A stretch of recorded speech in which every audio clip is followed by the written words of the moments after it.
Thank you very much, Mr. President and Secretary Tagualo. May we call on the Vietnamese ambassador to the Philippines, His Excellency Trong To Yang.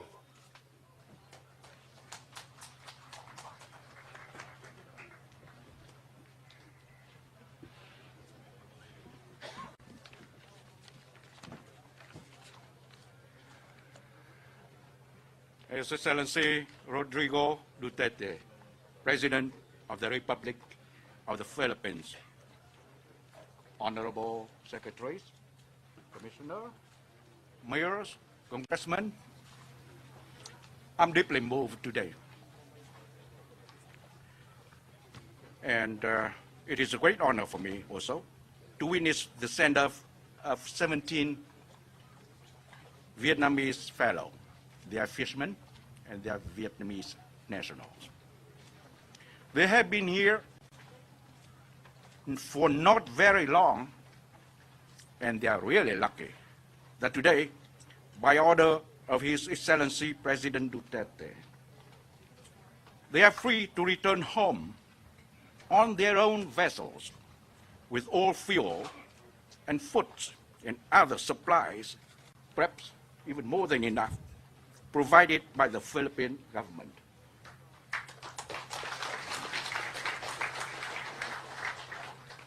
It was not long ago when President Duterte visited my country, Vietnam. During his meeting with my president, His Excellency President Duterte came to know the plight of 29 Vietnamese fishermen who were caught on 8 September this year inside the territorial waters of the Philippines. Kind and generous as he has always been, in view of the good relationship between the Philippines and Vietnam, especially when the two countries have become strategic partners, without hesitation, he promised that he would order the immediate release of those fishermen and offer them all necessary provisions that they can return home safely. And today, together we are here to witness that such a promise has been brought to reality.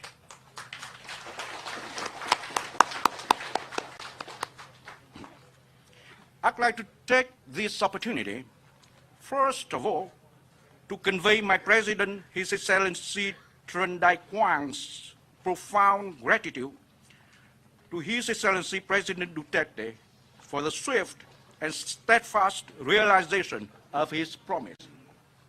We, the Vietnamese people, especially the fishermen who are now going to return home today, as well as their family members, would forever in debt of such an act of goodwill, a kind and humanitarian gesture by you, Mr. President, and the Philippine people.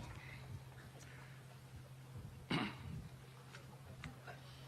like to express our gratitude to all concerned authorities in the Philippines, especially the Bureau of Immigration and Deportation, the Department of Justice, the Bureau of Fisheries and Aquatic Resources, for their concerted efforts in facilitating the release of the captured Vietnamese fishermen. For the Ilocos Sur and Sual authorities and people, I would like to express, on behalf of our fishermen and their families, our deepest gratitude for allowing them to stay in your home. I'm glad to see that all are in good shape as they say farewell to you and depart for home today. All of you have truly been the good reflection of human compassion, and I believe our fishermen shall forever treasure your kindness and hospitality during their short yet enriching stay here in the Philippines. Your Excellency, Mr. President, you have done more than words can express. Therefore, I would like to close my remarks of gratitude here and wish you all the best and great success and in your noble cause for the prosperity of your people. Once again, thank you, maraming salamat, and mabuhay.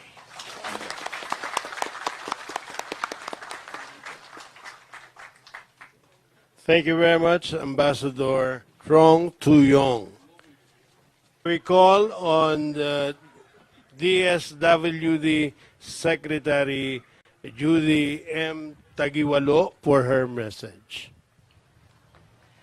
Thank you, Mr. President, Your Excellency, mga kapwa, servants of the people, elected officials and appointed officials, our guests from Vietnam, our friends. It is my honor to be among you today and be a part of this historic exercise of goodwill between the Philippine government led by our President Rodrigo R. Duterte and the citizens of Vietnam, as represented by our 17 fishermen friends. The Department of Social Welfare and Development is the Philippine government's main welfare agency that is tasked to initiate acts of compassion to address emergency situations faced by Filipinos. Today, here in Sual, we offer our assistance to the 17 Vietnamese fishermen who were forced to enter our waters to escape a storm so that they can be safe. It is my privilege as the Secretary of the DSWD, upon the instruction of the President, to extend assistance to our guests and wish them a safe trip as they leave for Vietnam to resume their lives with their families. We hope that the assistance given by the Duterte government will be accepted in the spirit that they are being given, with friendship and with hopes that our two governments continue to work together in strengthening our ties. Now more than ever, at these highly tumultuous and internationally politically charged times, it is important for us to stand united and show solidarity over issues and concerns of humanity. We have laws asserting territorial rights, but in implementing them, we should always factor in compassion and understanding, especially in dealing with our neighbors. Vietnam is our kapitbahay, our neighbor. It is very important that we never lose sight of the fact that we deal with each other as human beings with common needs and wants.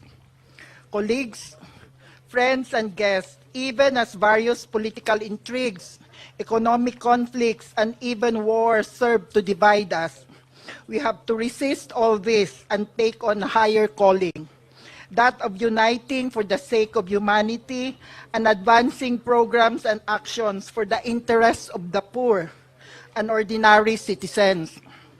The Philippine and Vietnamese society share common histories of colonial oppression and of anti-colonial revolutions, and both our countries were able to survive the horrors of war through unity and determination. As members of one ASEAN community, we hope that we can look back on this shared history and work together to build stronger ties of unity that will benefit our peoples, especially our poor. We hope that our 17 guests whom we are sending off today will take this to heart, even as we Filipinos take this to heart. Our message today must be one of diplomacy, unity, and solidarity. Let us always exercise compassion even as we implement our laws. Let us stand united as members of ASEAN and as Asians. The Philippines and Vietnam are sovereign countries. We deal with each other on the principles of mutual respect, mutual benefit, and non-interference in our internal affairs. I bid our 17 fishermen good luck and Godspeed on their journey home. We wish you a happy reunion with your families and friends. Maraming salamat at mabuhay tayong lahat. Thank you, Secretary Tagiwalo. Now may we call on the Bureau of Immigration Commissioner Jaime Morente for his briefing.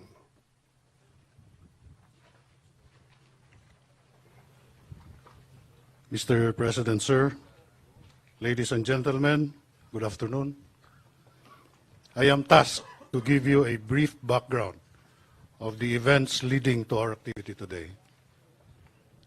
On September 8, 2016, 17 Vietnamese nationals aboard 3 separate vessels were intercepted and subsequently apprehended by the Philippine Navy for alleged poaching within Philippine waters off the shores of Santa Catalina, Ilocos Sur.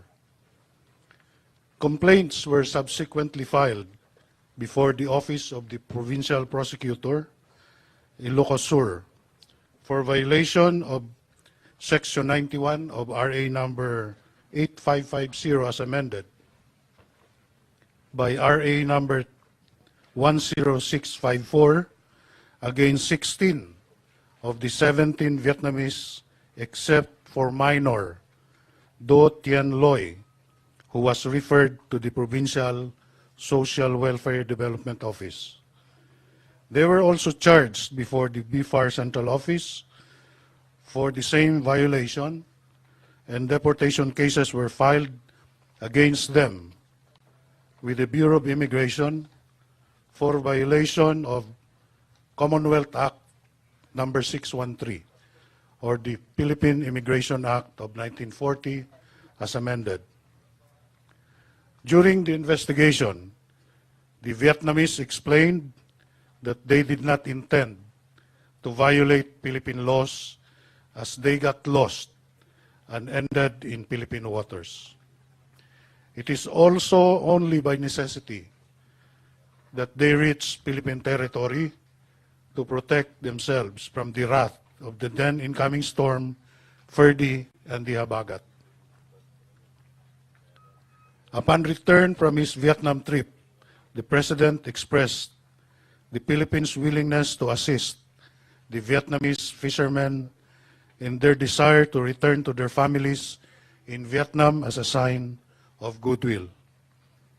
Consequently, complaints filed with the Office of the Provincial Prosecutor of Ilocos Sur, as well as the administrative cases in BFAR, the Bureau of Immigration against the Vietnamese, were dismissed, and the release of the 3 fishing vessels was so ordered to facilitate their return to Vietnam. In a joint resolution, the heads and representatives of BFAR, PNP Maritime Unit, the Philippine Navy, PPA, BOC, DFA, PCG, PNP, NICA, and the Bureau of Immigration certified that the Vietnamese nationals and their vessels have no more legal impediments and are cleared of administrative liabilities.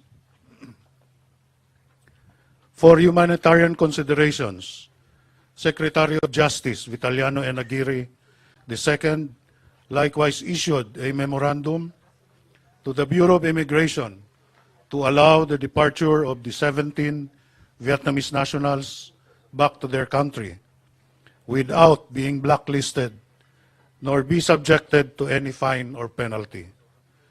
The memorandum served as the final clearance for the Vietnamese to return to their country. They were initially scheduled to fly via Philippine Airlines, courtesy of Philippine government, but they requested through the Embassy of Vietnam that they go home via their fishing vessels. And so we have the symbolic send-off as a sign of our hospitality and wish well our brothers who sought refuge in our country in a time of imminent danger. Thank you and mabuhay tayong lahat.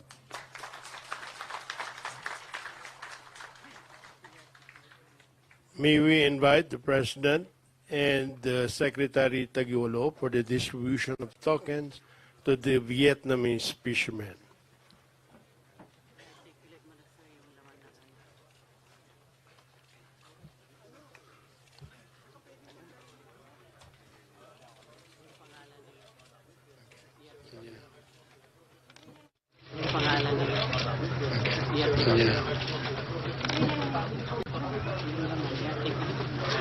Ito po yung laman ng token na bibigay po nila ay tissue, paper, toothpaste, mouthwash, shampoo, alcohol, shave, toothbrush, body soap,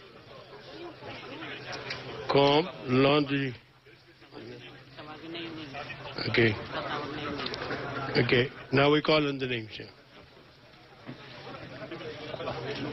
Đinh Thiên Sơn. Anh bước lên sân khấu đi anh Đinh Thiên Sơn. Okay, he's the one. Okay. Go. Pick up things. Đinh Thiên Sơn, boat captain.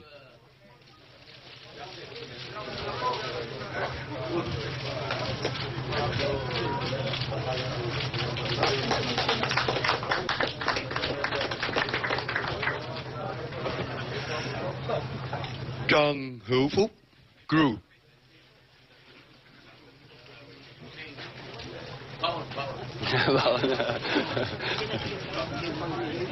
Okay. Nguyễn Gió, crew. Yeah, okay.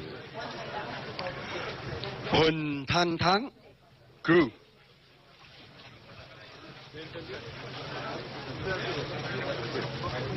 Huỳnh Thanh Thắng.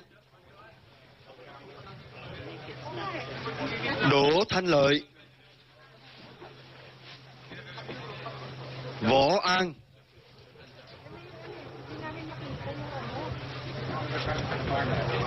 mabilis na tayo. Võ Thiên. Apa? Wait po, kasi hindi pa tapos ang nalaklaw na tayo po.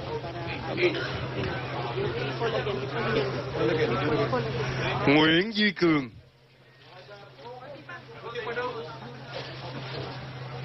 Nguyễn Văn Phương, Phạm Hữu Tùy, Trần Hoàng Kim, Huỳnh Ngọc Tuấn, Bùi Văn Lượng, Bùi Văn Liêm, Lê Thanh Trung, Lê Tiến, Trần Hữu Trung.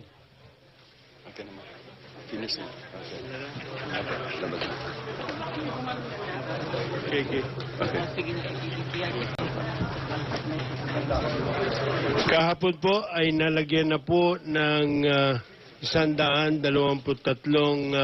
kilo ng assorted vegetables ang kanilang barko, 10 kilo ng karning baka, 3 galon ng cooking oil, 3 tanks of LPG each, 3 po yan, 20 rounds of bottles of drinking water, 5 gallon each, 2 tons of fresh water, 3 cavans of rice, 90 blocks of ice, and 3,000 liters of diesel. Yan po ay galing lahat sa opisina po ng ating Pangulo, President Rodrigo Roa Duterte. Yan. Habang nagbigay din po ang DSWD ng additional na pabaon sa ating mga kaibigang Vietnamese, hygiene kits, 3-in-1 coffee, 50 kilogram of rice, bottled mineral water, cooking oil, malong, cup noodles, and water repellent jacket. Yan.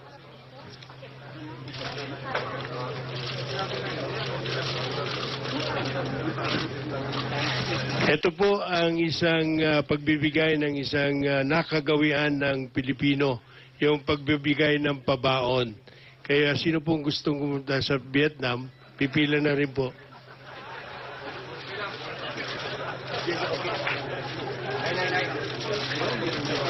Thank you. Hindi, kulang sila eh.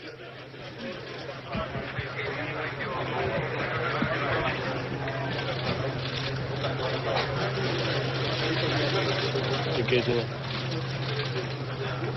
English. Ano lang. Thank you, Mr. President. Secretary Tagualo. The President is now waving his hands to say goodbye to our friends. Yan, sila po ay sasamahan ng ating mga Philippine Navy hanggang sila po ay makarating doon po sa hangganan ng Philippine Waters. Yan. Sisiguraduhin po na sila po ay mapayapa at maliwalas na makakarating sa hangganan ng ating katubigan.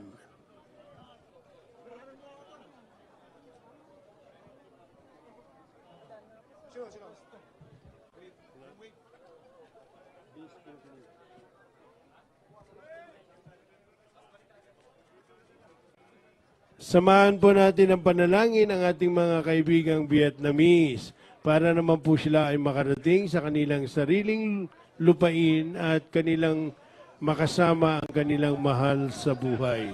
Maraming salamat po, Pangulong Rodrigo Roa Duterte.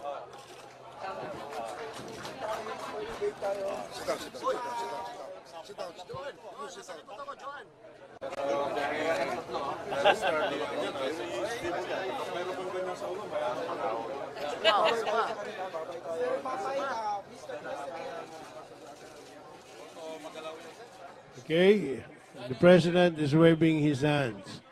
Okay. The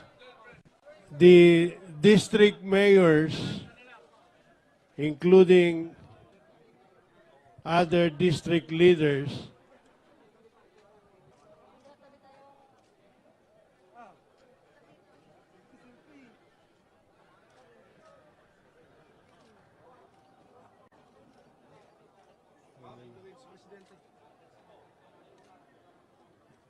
yan. Again, the President is waving his hands to say goodbye to our Vietnamese friends.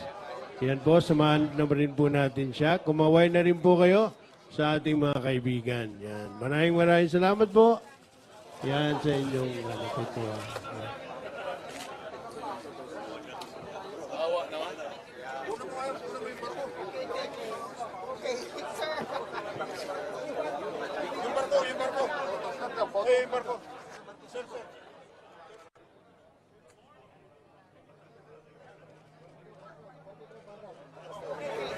Yan.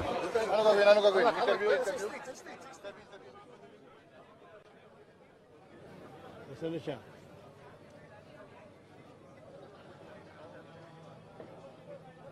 Hindi, nagpapapoto ko lang.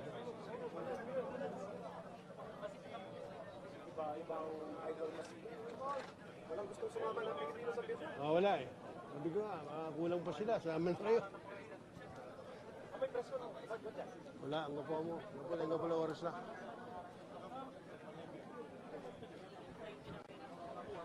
Yan. Yan.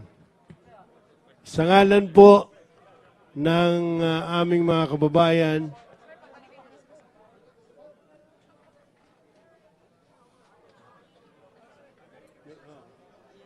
maupo na po tayo. Babalik na po sa upuan ang ating Pangulo. Maupo muna tayo. Sige po. At para sa... Maupo na po tayo. Maupo na po tayo.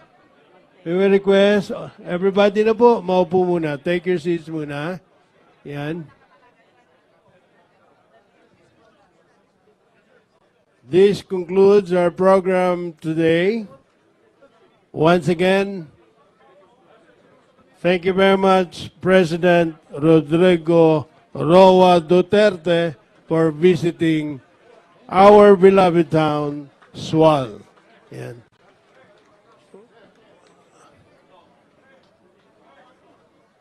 May the mayors and the congressman of the first district will now.